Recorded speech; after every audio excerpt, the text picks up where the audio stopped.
Meu nome é Hudson Ramiro de Macedo. Nasci na cidade de Crateús, no Ceará, no dia 16 de outubro de 1935.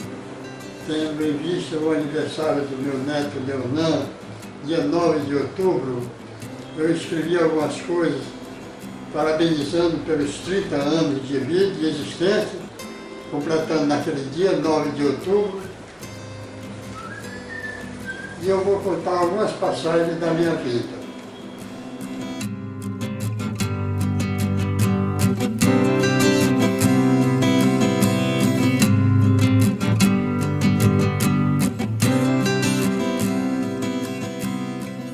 Quando eu nasci, eu fui registrado no cartório do Sr. Mário Soares, em Crateús, com o nome Hudson Hugo Ramiro de Macedo.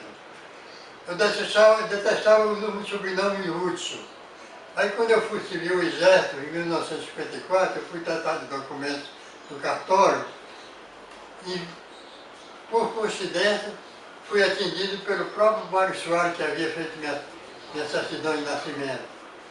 E, conversando com ele, perguntei se havia possibilidade de retirar Hugo do meu sobrenome. Disse que sim, mas que precisava ser feita uma ressalva no livro de apontamentos do cartório, onde deveria ser assinado pelo meu pai. Como meu pai já havia morrido em 1952, através de testemunha nós conseguimos retirar o sobrenome Hudson. Eu passei a assinar Hudson Ramiro de Macedo. Saiu o Hugo, eu fiquei contentíssimo. Meus pais, em 1952, morreu o meu pai, no dia 8 de dezembro de 52, com 69 anos, novo ainda. E minha mãe no dia 30 de abril de 1945, com 45 anos. Ela havia nascido em 1900, morreu em 45. Novinha. Com a montoeira de filhos.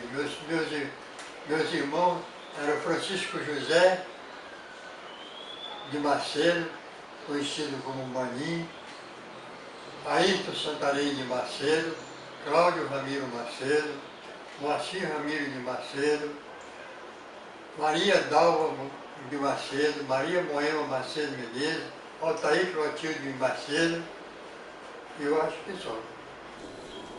Meus pais moravam numa casa cedida pelo meu padrinho, José Carlos de Pinho, em Crateús, Ceará. Naqueles tempos, meu pai lutava com muitas dificuldades. E certa vez o nosso padrinho, meu padrinho, José Carlos de Pinho, pediu a casa.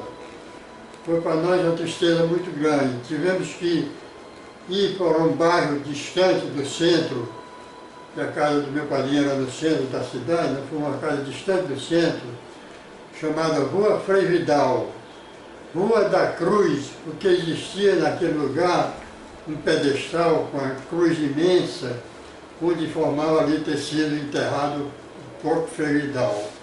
Assim sendo, nós lutamos com dificuldade e somente aos 8 anos de idade é que eu fui para a escola, uma escolinha particular, da professora Estela, filha do doutor Lisboa, dentista. Eu gostava muito de ficar em casa e na rua com novos amiguinhos. Nós brincávamos de ioiô, jogar peão, andar de bicicleta, e tomar banho no rio. Fazia tudo isso e não esquecia os meus deveres de escola e as minhas obrigações com os estudos. Gostava muito de deitar minha cabeça no colo de minha mãe, agora muito frágil e doente. Em 1945, a minha mãe morreu e a minha irmã Moema foi ao encontro do meu cunhado Arimateia, na cidade de Tamboril, lugar distante de Crateús, 25 léguas. Cada légua 6 quilômetros, para quem não sabe. Nós ficamos ali até aguardar a ida da Moema ao encontro do seu marido em Tamboril. Eu fiquei em casa, na casa do meu irmão Ayrton Santarém, para continuar os estudos. Eles foram embora para Tamboril. Certa vez, o Ayrton e sua mulher, Dona Neide, foram para uma festa no Clube Municipal de Grateus e me deixaram sozinho em casa. Medroso, como sempre fui, desobedeci e fui para a festa. Fechei a casa e fui para a festa, porém de sandálias. Não era permitido. Chegando lá na festa, meu irmão brigou comigo e queria que eu voltasse. Como não conseguiu que eu voltasse, eles tiveram que vir comigo para casa. Chegando lá, ele puxou minha orelha e queria me bater. Não fez por causa da sua mulher, Dona Neide. Fiquei revoltado, pois nunca tinha sido ameaçado de surra. Ele passou a me tratar com grosseria. O que eu fiz? Fugi de casa, peguei carona num caminhão que ia para a cidade de Algodões, próximo de Tamboril, 9 quilômetros. E aí o caminhão chegou de noite. Eu com fome, desorientado, saí à procura de um sapateiro, Antônio Lúcio, que morava na cidade de Crateús e havia se mudado para aquele lugar, Algodões. Como ninguém me informava, eu andando para lá e para cá, com fome, eu tive a felicidade de encontrar com o Cláudio, de farra com um colega, num forró em Algodões. Foi uma satisfação muito grande para nós. Falei com o Cláudio que eu estava com fome, ele arranjou alguma coisa para eu comer, e não conversamos. Botamos o pé na estrada e fomos para Tamboril. À noite, andando pela estrada, 9 quilômetros. Chegando lá foi outra encrenca. Meu pai queria que eu voltasse, que eu não podia deixar os estudos dessa maneira. Meu pai também não conseguiu que eu voltasse, pois não havia mais clima de eu voltar para a casa do Santarém, depois de tudo que eu aprontei. Foi a partir daí, com 12 anos, que eu passei a trabalhar. E trabalhava com muita intensidade. Ajudava o Cláudio, meu irmão, em serviços diversos, como lidava com animais, tinha vacas, tinha cabras, porcos, galinhas e etc. Em 1949, o Cláudio foi embora para o Rio de Janeiro. E eu fiquei no lugar do Cláudio. O Agaté me disse, você vai ficar no Cláudio e vai, a partir de agora vai ter um salário. Você vai anotando tudo o que você precisar no caderno, no final de um ano, eu vou somar suas despesas e dizer qual foi o seu salário. Assim fez. E eu continuei dando duro. Era comum ter que buscar água num lugar bem distante, encher os potes em casa para o consumo diário. Daí eu ajudava na loja do meu cunhado Arimatea, em loja e armazém de compra de gêneros, algodão, mamona, feijão, farinha, que vinha uma vez por mês um caminhão de Crateús encher desse gênero e levar e voltar cheio para Crateús, para o armazém do Raimundo Bezerra, sócio do meu cunhado Arimatea. Foi uma luta muito grande. Eu passei, nós voltamos em 1951, todos nós para Crateús. E eu continuei trabalhando com eles, agora sem salário. Recebi apenas uns trocadinhos no final de semana. Assim sendo, eu, vendo a necessidade de um emprego com mais segurança, que eu pudesse ajudar no orçamento de casa, fui trabalhar num posto de gasolina, o senhor Marcelino Gomes, posto de gasolina em peça para automóvel. E o posto de gasolina, naquela época, trabalhava até as 22 horas. Aí o Marcelino disse para mim, nós precisamos de um empregado que trabalhe todos os dias até as 22 horas. Eu reconheço que você não deve continuar os estudos, mas assim sendo, você vai ter que ser dispensado do trabalho. Eu não comecei, larguei os estudos dessa vez para sempre. Eu fiz naquela época o primeiro e segundo ano da Escola Técnica de Comércio. e larguei os estudos para não perder o emprego. Passei a trabalhar, era comum de motoristas em casa me chamar para abastecer o seu carro alta noite pela madrugada. Eu passei a dormir no posto, no ponto, com o meu colega Guaraci, então, irmão do meu amigo Dejaci Soares, funcionário do banco. Eu tinha como amigo também o doutor Olavo, médico, grande amigo meu. Naquela época nós gostávamos muito de caçar. E normalmente nós íamos, eu, o doutor Olavo, Dejaci, funcionário do Banco do Brasil, para a fazenda dos pais do doutor Olavo. Certa vez eu sofri um acidente muito grande. Caí na motocicleta e não morri por ter sido socorrido pelo doutor Olavo. Trago uma marca muito grande no meu braço esquerdo. Também, certa vez, brincando de soltar pipa com os coleguinhas na rua, uma vaca me jogou lá embaixo do barranco.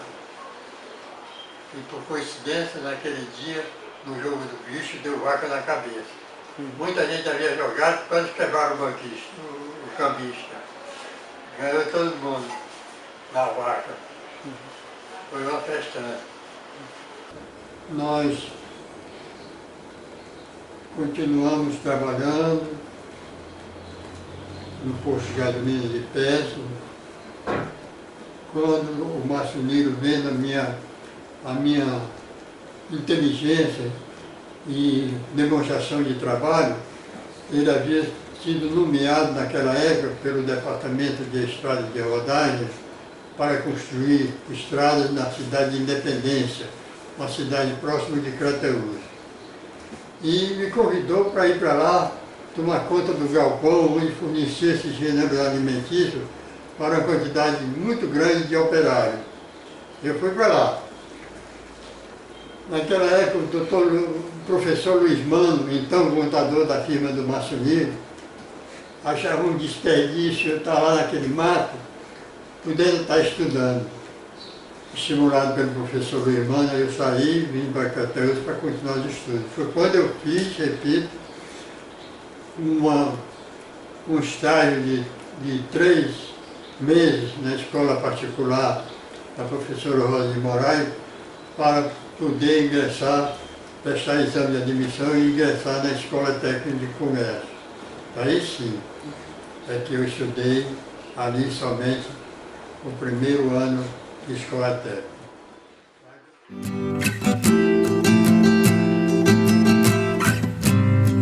Agora eu vou falar do que aconteceu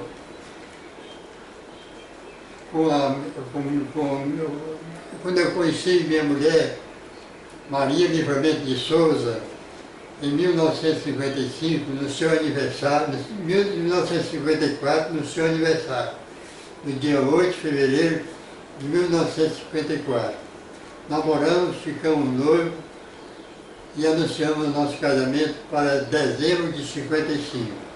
Estava vindo embora naquela época, meu cunhado Arimatea, a Moema, a Taizinha, a Dalva, minhas irmãs, para Cataguases, Minas Gerais.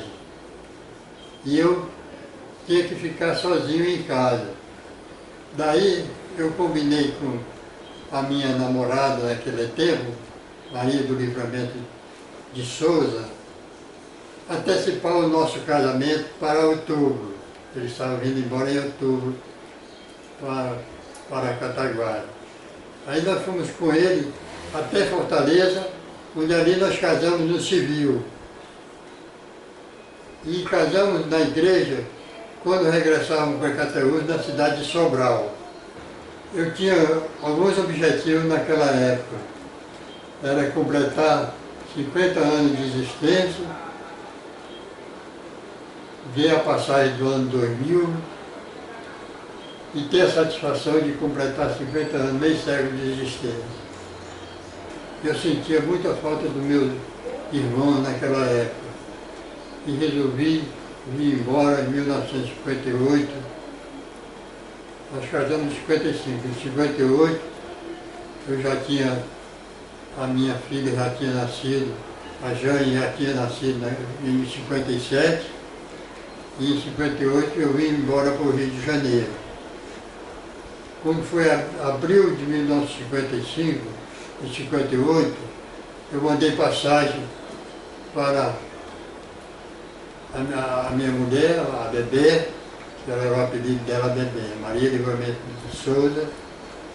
Passou, quando casou, o nome passou a Maria de Souza de Macedo. Ainda mandei passagem para ela voltar, para ela vir para o Rio de Janeiro. Assim ela fez, veio embora. Chegando no Rio, nós fomos morar na Tijuca, na rua Conde de Porfim, 707, nos fundos de uma casa de cômodo de aluguel, num barraco de madeira, coberto com folhas de zinco, de péssima qualidade, o banheiro e tanque de lavar roupa do lado de fora. No barraco, fazia parte integrante do barraco, um guarda-roupa de 2 portas, uma cama, um berço, uma mesinha, 2 banquinhos, um fogãozinho a querosene de 2 bocas, todos de péssima qualidade. Nós passamos naquele sufoco danado um grande tempo. Quando o irmão da minha mulher, Janelle, fazendo uma visita a nós, nos convidou para vir morar em sua casa, vendo a necessidade de fazer companhia à sua mulher, Francisca, pois ele na Marinha, naquela época, viajava muito, ficava fora meses, pediu que nós fôssemos morar na casa dele, até que pudesse alugar uma casinha para nós. E assim nós fizemos. Viemos morar com o Zanelli, em Nilópolis, e até que conseguimos morar, alugar a casinha para nós. A dificuldade continuava. Eu trabalhei na Borgal de peça para automóvel, na Avenida Gomes Freire, comecei a trabalhar na Avenida Gomes Freire em 1958, Avenida Gomes Freire, no centro da cidade. Eu entrei para lá, informando, quando fiz meu contrato de trabalho, informei que eu conhecia de peças de automóvel. Mas mentira, eu não conhecia, dado o montoeiro de carro que tinha no Rio em relação a Crateús, que tinha meia dúzia de caminhão e jipe. Era muito diferente, então eu não conhecia nada. Me sujeitei a ficar como auxiliar de serviços gerais. Naquela época, meus colegas e o meu gerente, o senhor Paulo, me humilhavam muito. Eu fazia alguma pergunta a ele a respeito de peças, de como atender no balcão. Ele disse: "Tu não sabe? Você não veio para cá dizendo que sabe? Então vê aí." Era assim que eles lidavam comigo. Eu digo: dizia intimamente comigo: "Tu ainda vai precisar muito de mim." E aconteceu. Eu fui convidado depois para ir para a Avenida Brasil, onde comecei a trabalhar como chefe de armazém da Avenida Brasil. Trabalhava muito, sem descanso, sem hora, sem dia para descanso, trabalhava demais. Eu vivia cansado, exausto. Aí resolvi que ia deixar a Borgal. Naquela época não existia o Fundo de Garantia por tempo de serviço, o RGTF. Os patrões geralmente indenizavam seus empregados para não adquirir estabilidade.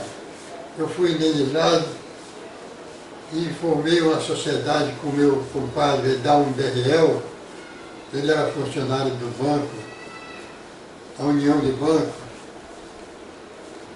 e nós formamos uma sociedade e compramos em Nova Iguaçu uma lanchonete, muito boazinha, no centro de Nova Iguaçu, no calçadão. Ficamos ali apenas uns 3 meses, quando apareceu 2 cidadãos propondo comprar a lanchonete. E como nós vimos vantagem na venda da lanchonete, a gente ganhar uns trocadinhos, nós vendemos na lanchonete. Voltamos para Nilópolis e compramos um armazém de secos e molhados na rua Antônio José Bittencourt, 847. Ficamos lá algum tempo, quando dissolvemos a sociedade. Nessa dissolver a sociedade, eu voltei para Porgalto, agora como gerente, na rua Figueira de Melo 310, eu repito, em São Cristóvão. Aí, eles me transferiram para Botafogo, a rua Dona Mariana 97.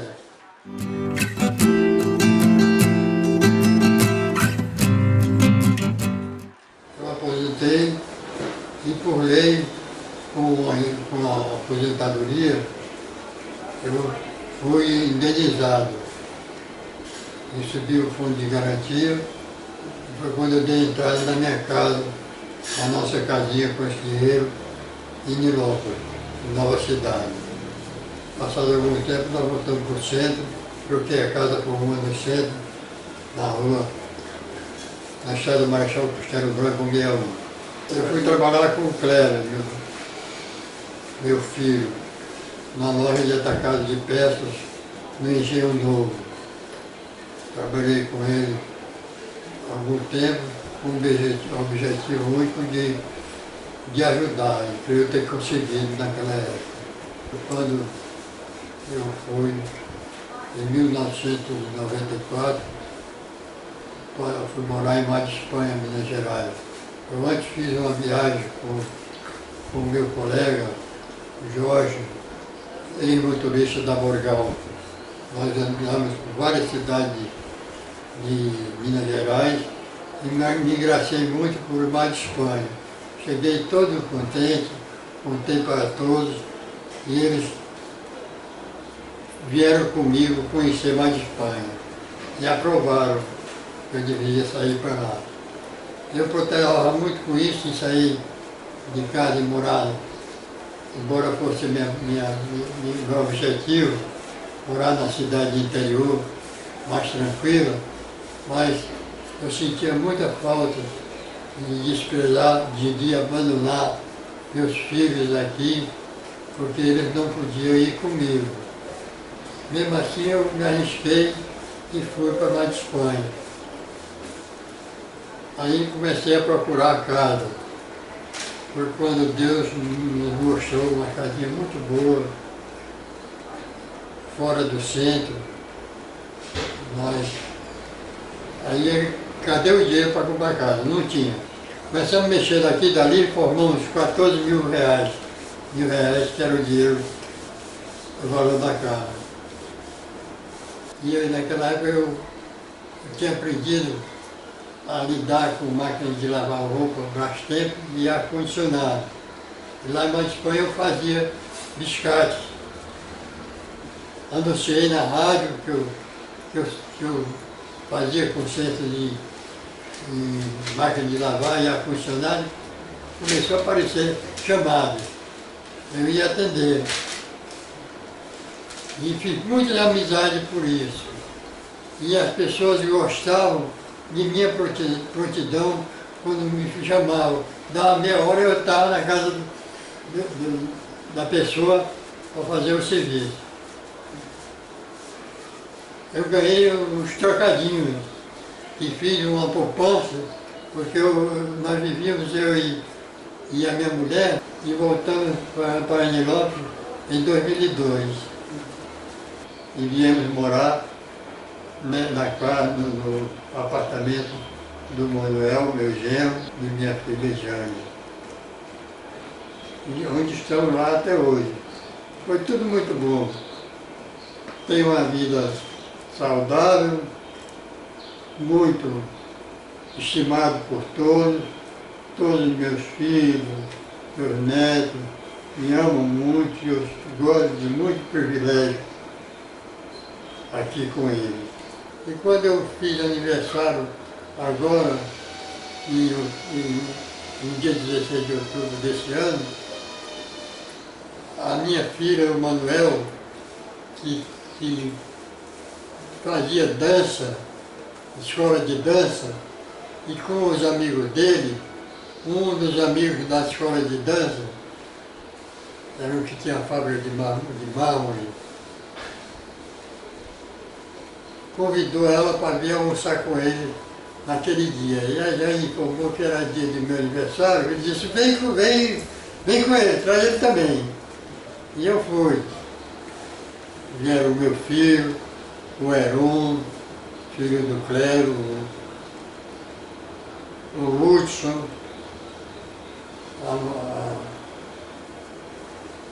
a Grazi, uma sua filhinha que está para nascer, Mirella, vai nascer no mês que vem, cortamos o bolo, contamos os parabéns, e foi muito bom, dançaram, se divertiram à vontade. Nós viemos embora. E a festa ainda continuou lá.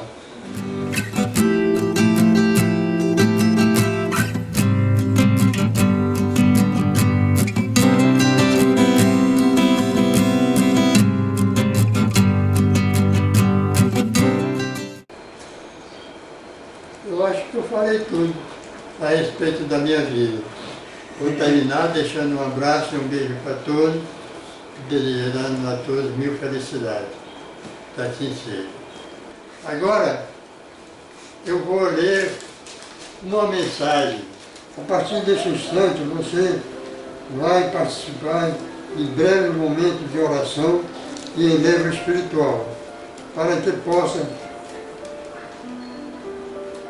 mergulhar nesse mundo, nesse doce mar de oceano de paz. Comece por evitar pensar em seus problemas, em suas possíveis dificuldades. Nesse instante seja só você, com você só e com Deus.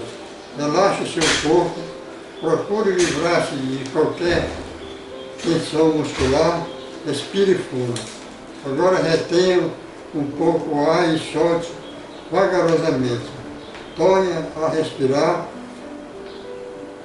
de maneira bem mais profunda, só que agora preste atenção no ar que entra e retenha de um pouco, mais um pouco. Solte esse ar de forma bem gostosa e prazerosa. Deixe o ar novamente entrar por seus pulmões e sinta-o entrando nos seus pulmões, levando energia e vida para a sua célula. Para que, dessa forma, levando saúde para o seu corpo. Sintam que nesse instante uma brisa serena de paz e harmonia começa a dominar o seu mundo interior e nada, absolutamente nada, é capaz de perturbar você nesse instante. Permaneça assim, em paz profunda. Deus te faça feliz. Um beijão para todo mundo, muita felicidade, amor e tranquilidade. E assim seja.